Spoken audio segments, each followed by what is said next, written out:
Hey, welcome back to Daybreak Live, about 26 minutes before the hour, and we're so honored to have with us this morning Lathan Hudson and Roger Vines. Gentlemen, good morning to you. Good morning. I promised them picking and grinning this morning. Y'all don't disappoint, okay? We may be grinning and snoring, aren't we?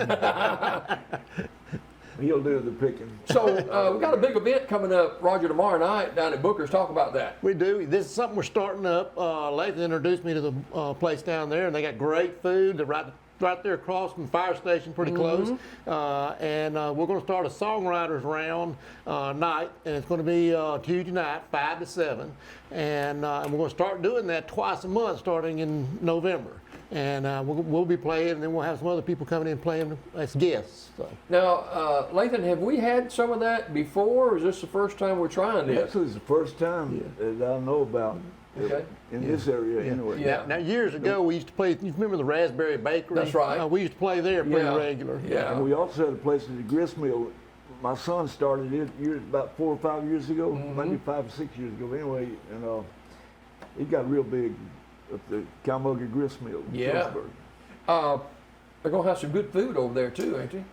Absolutely. Oh gosh, that's the best food in the world. If you go one time, you guaranteed you'll be back. You've been there several times, haven't you? Yeah, well, Bob Green is a good friend of mine, and he won't hold that against you. drags me around, so I end up there. Yeah. And it's Miss Linda runs the place, isn't it? Oh yeah, she's the nice boss. lady, She's the boss. She's the best too. Yeah, the inaugural Songwriters Night at Booker's tomorrow night, 5 to 7.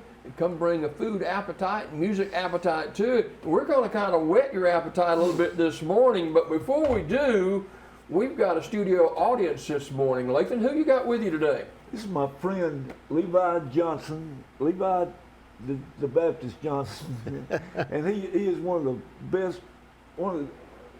You make friends slowly. He and I became friends immediately, and he's a church person, and I love him to death. He's a music guy too, isn't he? Yes, he's a rapper. Yeah, he can sing, he can dance. He can sing and dance. He can do it all. Get him a job, we'll have him say it, won't we? Well, he used to work as security at some football games, stuff like that. Oh. So he's our bodyguard. We take him I everywhere we go. understand. Lathan needs a bodyguard. I need a body to guard. All right, let's whet the appetite of the folks who are going to be down at Booker's tomorrow night from 5 to 7, and let's turn loose with some music. Yeah. You go first. Me go first? Yes, sir, buddy. All right, let's see here. You can go second if you want. Well, you go ahead. You're already lined up, ready to roll. You want me to go first? Yes, sir. Okay, all right. What's the song, by the way? This is a song, one of the few songs I've actually got a single song contract with a producer in Nashville on. And it's kind of somewhat of a bluegrass type song, but don't sound like bluegrass with just me playing unless you get a banjo and a mandolin and all that going. But it's called Raindrops. All right.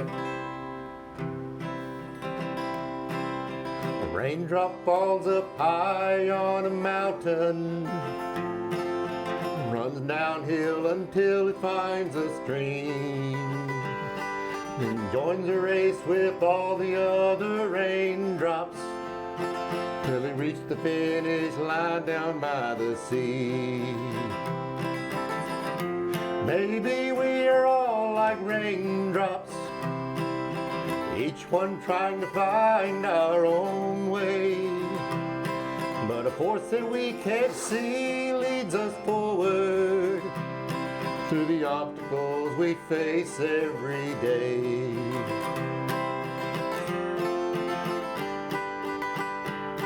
So many drops have come and gone before us and carved a pathway through the canyon walls.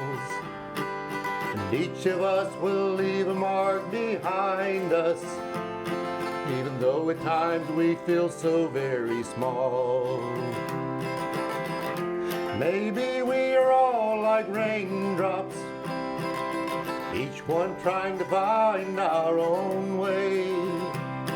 But a force that we can't see leads us forward through the obstacles we face every day. One day the sun above will lift us to the sky, where the spirit of the wind will teach us how to fly. 'Cause maybe we are all like raindrops, each one trying to find our own way.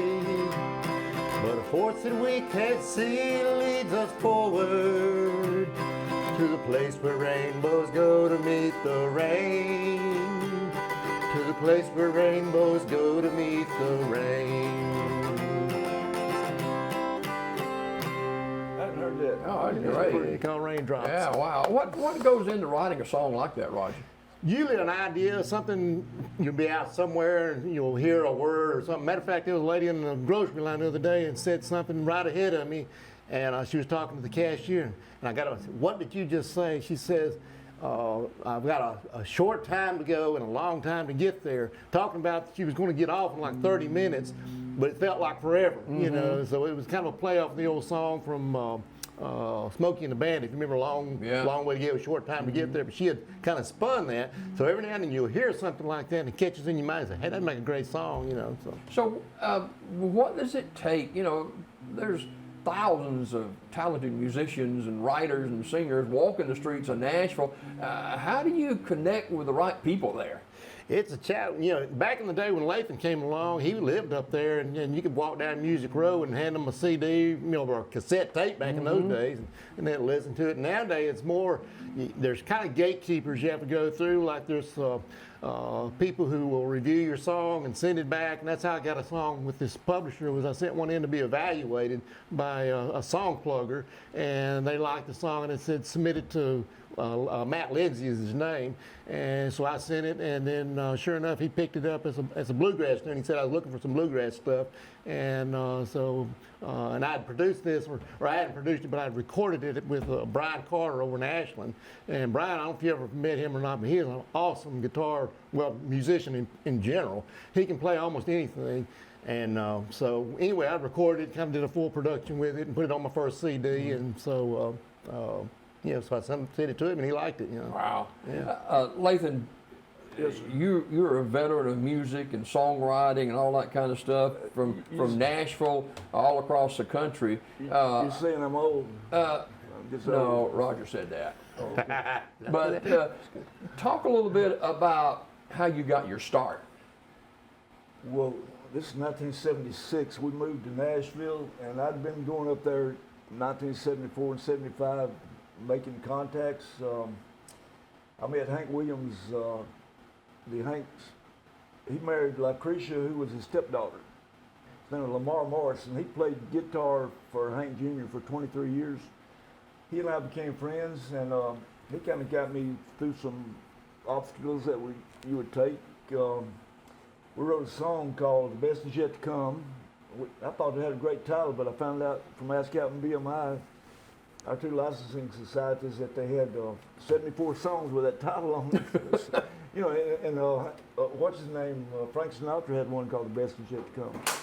But we wrote the song. It was my first major label song recorded.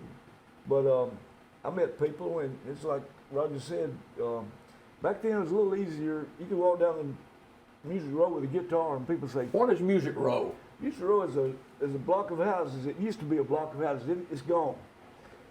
It's small houses from 16th, 17th, 18th, 19th Avenue, and about 3/4 of a mile long.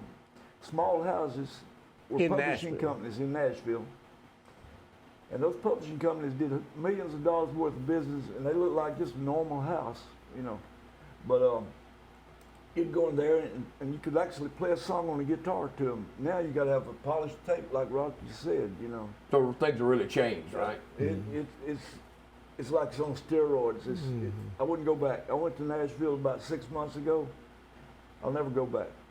I'll write them and I'll call them, but I won't go up there. I was scared to death. Every 40 yards, there's a high rise going up. I mean, it's like you're in a movie, like you're in a scary movie. And anyway, That's one of the fastest growing cities in America, Nashville, Tennessee. And music has changed. I'm not saying it's bad music, but it's different music. Yeah. And it's not like what we had. You know. So we're set tomorrow night for the inaugural Songwriters Night at Booker's, and you and Roger are going to be there singing and playing, and 5 till 7. And I want to give you an opportunity this morning to play some of your music and sing a little bit and Roger's going to be grading you, so you better do good. I'm gonna tell you something. Every song I sing is better than the next one. You got to think about what he just Yeah, said. I got it. He's always got a spin to it. This guitar maybe not be picking up, but I wrote this song with Sonny Throckmorton. Sonny wrote, what did he write? Sonny wrote all the old Rich Boys songs. Trying to Love Two Women is Like a Ball and Chain. We talked about that one time. Anyway, T.G. Shepherd had it on an album, I think. I'm gonna have to look that one up. But anyway, it's called The Best Seat in the House. You light the candles, I'll pour the wine. I'll drink from your glass, you sip from mine. I'm looking at heaven, she wears a silky low-cut blouse. I've got the best seat in the house. We moved to the sofa, our hands can't stay still.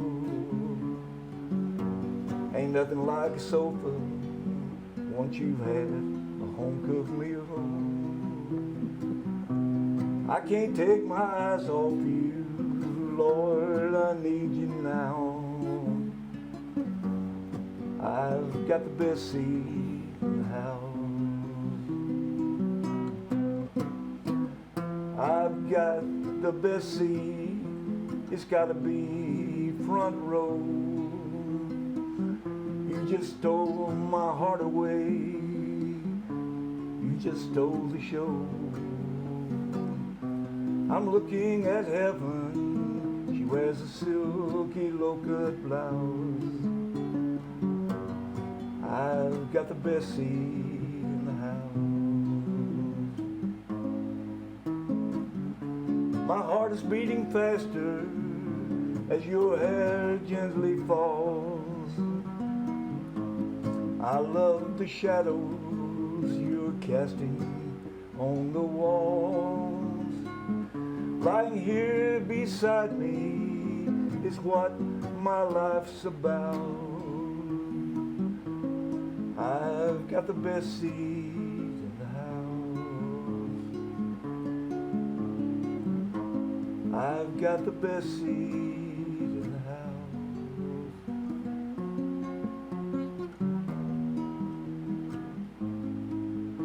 In the house.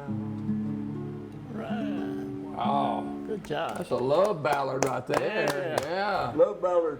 Yeah, no doubt about it. Hey, these guys are going to be performing music just like this tomorrow night, 5 to 7 at Booker's on Norton. They'll have food and all that kind of stuff, so you want to be there for that. And Roger, as you write music and produce music, you talked about sometimes you just pick up lines from someone else, maybe in the grocery store or something, and it'll kind of ring a bell to you. But how often does that happen, or is it something that's just occasional and you write songs? The more you write, the more it happens, because you start, your radar goes up. You know, Lathan and I'll be around somewhere and be talking, and somebody will say something, and you just tune into it, you know. And as a matter of fact, one night I woke up in the middle of the night, and I had an idea. I said, there was just a line came in my head that says, if you're going to do me wrong, do it right. And I said, hey, that's a pretty clever little line. That might make a song. So I got up in the middle of the night and started writing this song. Got most of it done, went back to bed, and couldn't even go to sleep because I'm trying to think of the next lines to go in it. Finished it up the next morning. I said, I wonder if anybody's ever thought of that line before. Pull it up. Turns out Vern Gosden has already done it. You're going to do me wrong, do it right. Yeah, so my song was totally, it had different melody, different storyline, everything. His song was basically saying, you know, he had a girl, and if she was going to treat him wrong, she ought to just treat him wrong real bad, you know, basically what his song was about. Mine was kind of a spin on that. I'm not on that because I'd never heard it, but my song was different. The idea I came up with was, if you're going to do me wrong, do it right. Because what in my song, she was cheating on him, but she was leaving all kinds of secrets around where she'd leave the guy's clothes or something laying around where he knows somebody's been there. And so he was telling her, if you're going to do me wrong, do it right, because he'd been cheating on her, but she didn't know it. Yeah. And so he knew how to do it right, so she wouldn't know what he was doing. So Yeah. that was kind of the gist of it. But anyway, just the ideas hit you from all over the place. Wow. This guy's full of stuff. Yeah. He's good. Yeah. Comedy is one thing that comes to me a lot. I like humorous songs. And, Joel Hemphill, who's a great gospel music writer, and he did a lot of stuff in Nashville. And he was talking about one time about how songs came to him. mm-hmm. He said, I can be taking a shower, Yeah. and said, it'll come to me. I have to get out of the shower, write it down on the first thing I can get to write it down so I won't forget it. Yeah, and the melody too. The melody is what I lose more than the words, because I'll get words and I can write those down or something. But if you're driving down the road or something, you hit a melody that gets in your head. If you don't write that melody down, someone will record it. So I keep a little recorder on my phone, Mm-hmm. and I'll pull off and be safe. I won't drive and do it, but I try to record a So melody. what we got next? Well, this is a song, I'm about to do a little comedy. This is a song called She Sure, you see where a guy goes out and he cleans up and they say, well, he sure cleaned up good. So I spun it to where she cleaned up good. Huh? You know, life is hard when a man lives all alone. So I call the clutter maids to clean my home. Well, they sent a Wonder Woman to my door. In no time at all, I could actually see my floor. She came into my life like a part-time perfect wife. She sure cleaned up good, just like I hoped she would. But it beat all I ever saw when she cleaned my shower stall. In her bathing suit, scrubbing down the walls. Well, it was almost like a dream as that room filled up with steam. And all I can say is she sure cleaned up good. Well, we started dating and soon I said I love you. And 2 weeks later I said those words I do. When she moved in I thought my life was so fine. She cleaned the place and it didn't cost a dime. She came into my life like a full-time perfect wife. She sure cleaned up good, just like I hoped she would. But it beat all I ever saw, 'cause that girl could do it all and look like Cinderella at the ball. Well, it was almost like a dream. Well, at least that's how it seemed. And all I can say is she sure cleaned up good. One day I came home and she was gone. Uh-oh. She stole my heart and everything I own. She cleaned the house and the checking account. And this is all I know. She left me like some trash out on the road. She came into my life like a full-time perfect wife. She sure cleaned up good, just like she said she would. But it beat all I ever saw, 'cause there was nothing left at all. Just a note that said her lawyer would call. But it was almost like a dream, till the judge gave her everything. And all I can say is she sure cleaned up good. Yeah, I swear that girl, man, she sure cleaned up good. More ways than one, right? She cleaned up and cleaned him out. Clean them out. Oh, hey, these guys are going to be over at Booker's tomorrow night, and they'll be there from 5 until 7. And you can enjoy some good food. And this is the inaugural Songwriters Night at Booker's. And Lathan, we've got a lot of talented men and women just right here in this area. We're going to invite some of them to come and be on stage with us too. And Calvin Barton hopefully will get away, and he's having some problems with his wife being sick. But Yeah, she's been sick a little while, yeah. she has, and you know, we wish them all the best. You know, I want to say something real quick. A buddy of mine that we eat with every day at the hospital named John and his wife Rebecca. They gave me a hat, and I was supposed to wear it, but it was about this big around. I can't get it on. But I just want to acknowledge the fact that he did give me a hat, and I was going to wear it this morning. But So what about your guitar case? I saw that on Facebook the Well, other day. I'm the luckiest human being alive. A friend of mine named Jim Backety bought this guitar for me and sent it to me from South Carolina. It's a lunar guitar, and it's got the phases of the moon up here. Mm-hmm. And a friend of mine from Fort Payne sent me a guitar case, because every time I go up there, I had this wrapped in a blanket, and they'd have a guitar case, and it's about I can say how much it cost. It's very costly, and it's fur lined. Yeah. I could sleep in it. It was a little bigger. I would sleep in it. It was a little bigger.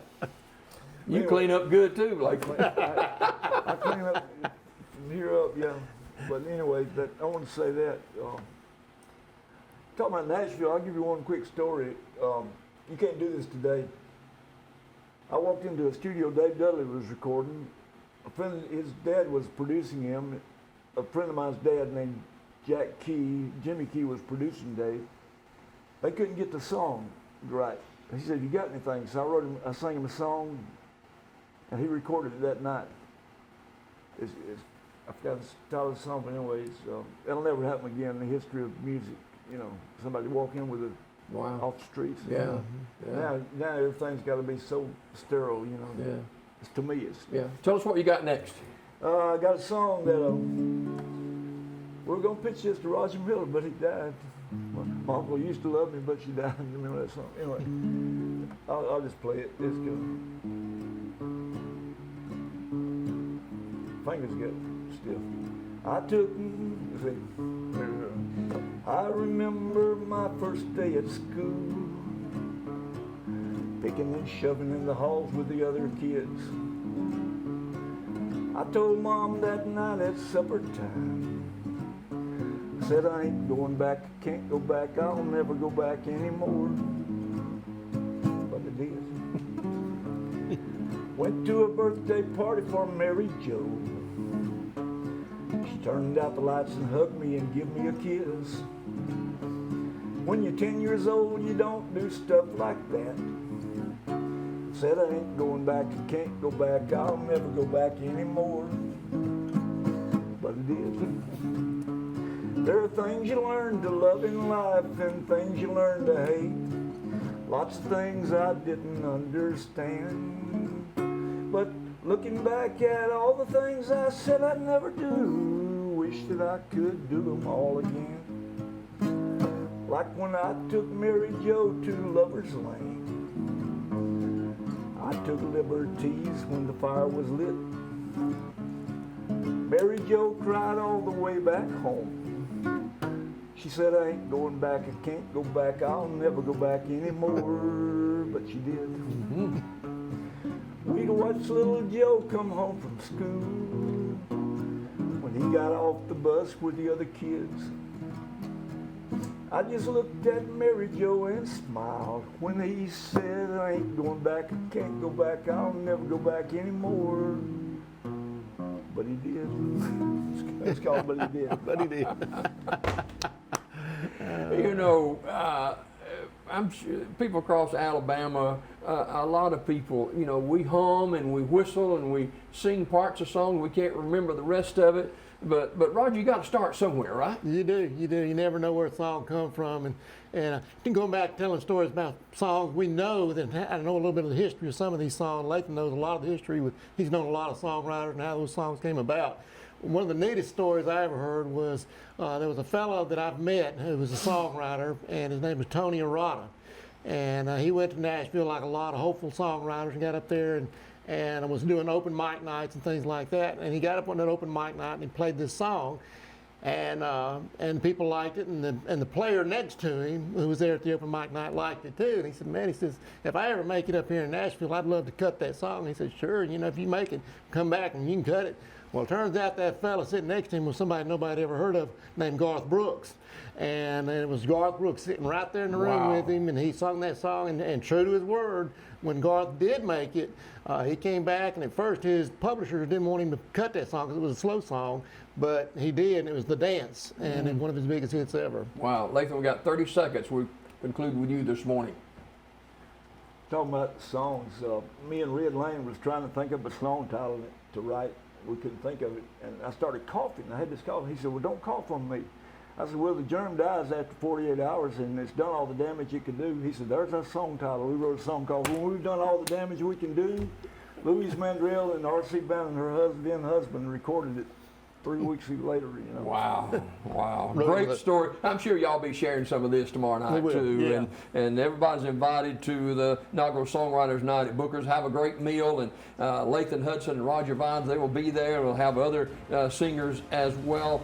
And man, thank you. We could go on 2 hours doing this, and we may just do that again real soon. Are y'all open to that? Well, yep, we'll be going on 2 hours tomorrow night. All right, that sounds good. That'd be good practice. Yeah. If I can leave out a call me. Yeah, that's right. That's right. We appreciate our studio audience this morning. Thank you guys for dropping by. Appreciate hey, you. we got to go. We see you tomorrow at 5:30. Until next time, God bless you. God bless America. Stay safe, everyone. Amen.